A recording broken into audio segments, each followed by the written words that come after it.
All right, what's up, guys? Let's talk about some psychology here. More specifically, we're going to talk about this man right here, Mr. Phineas Gage.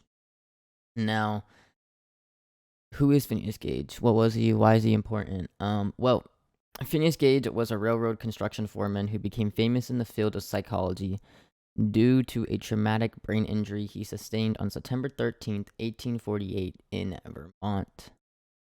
Now, how to become this famous landmark in the field of psychology? Well, let's check out his story. So, he actually had an injury that occurred while he was working on the construction of the Rutland and Burlington Railroad. As part of his job, he was responsible for preparing the ground for the laying of explosives. This process involved drilling holes into rocks or boulders and then filling them with basically gunpowder. Um, on these boulders or big rocks that were actually blocking the railroad. However, Phineas Gage's not the smartest man in the world, 1848 and all. He used a long metal iron rod to tamp the powder into the hole. And while he was tamping the powder down in one of the holes, a spark ignited the powder, causing a massive explosion. The force of the explosion propelled the iron rod upward and it entered his face just below his left cheekbone and exited through the top of his head. And this is basically what it looked like right here. Um, that doesn't look fun at all. It looks terrible, actually. But miraculously, he survived. Kind of crazy. His friends just went up to him and they're like, yeah, are you good? And he's like, yeah, I'm good. But this actually did affect some regions of his brain because it went right through it. And we're going to talk about that because it's very important. So, the iron rod actually destroyed a significant part of Gage's left frontal lobe. And the frontal lobes are now understood to be involved in various high level cognitive functions, including decision making, emotional regulation, social behavior, and personality. They basically play a crucial role in impulse control, social judgment, and emotional processing. And you were if you were in Gage's shoes, if you just had a metal iron rod go right through your head, you wouldn't be the happiest person in the world anymore. So let's see what happened to Mr. Phineas Gage. So following the injury, Gage's personality and behavior underwent substantial changes. He was described as irritable, impulsive, and he was socially inappropriate. He became an unreliable person, lacked empathy, and displayed poor decision making skills. He was previously known for his responsible and dependable nature. Now he was basically almost unrecognizable to his friends and family. They basically said that he was just no longer him. It's kind of crazy to think about how one person can go from being this amazing person that in your life, highly dependable, you could always go to, and then all of a sudden it's just like a complete 360 or 180, not 360, a complete 180.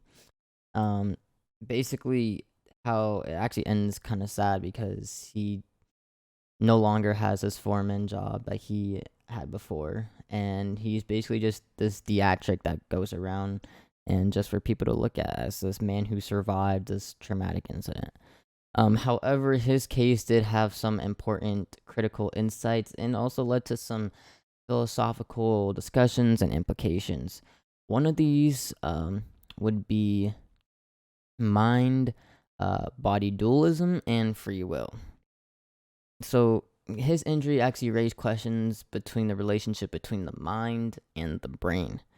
It challenged the traditional Cartesian dualism, so that mind body dualism, which put forward a separation between the spiritual mind and the physical body.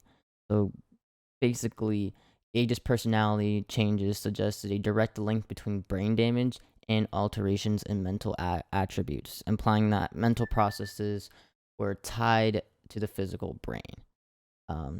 So basically, his brain got injured, and this basically changed who he was as a person. But with dualism, it was most likely just separation between mind and the brain, just saying, just because what happens to your brain doesn't mean that this changes who you are, but obviously it did. So challenge that belief of dualism. And his case also sparked discussions about free will and determinism. So basically, his behavioral changes, which resulted from the physical damage to his brain, like we saw, called into question the extent to which individuals actually have control over their own actions. It prompted debates about whether humans are purely rational agents with free will, or whether their behavior is largely determined by neurological factors or a lack thereof. Um, Actually, interesting to think about free will and stuff like that. It calls into question a lot of these philosophical implications of religion and just someone's overall belief, basically. But it brings in facts too. It's not just all I think this, you think that. It actually has um, some fact to it, just because we can see just from Gage's case that his mind got mentally altered substantially, just because his brain was injured. This metal rod just went through him and just completely changed who he was as a person, and really unfortunate. So it really calls into question a lot of debates, and this will really get people going. And there's many more to talk about, but these are just the two main ones. And Phineas Gage's unfortunate accident was the first ever case that actually provided these critical insights into how the brain influences our thoughts and actions, and these profound philosophical implications. I hope you guys enjoyed the video.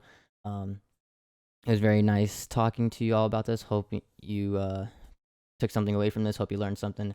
But I'll see you in the next one. Peace.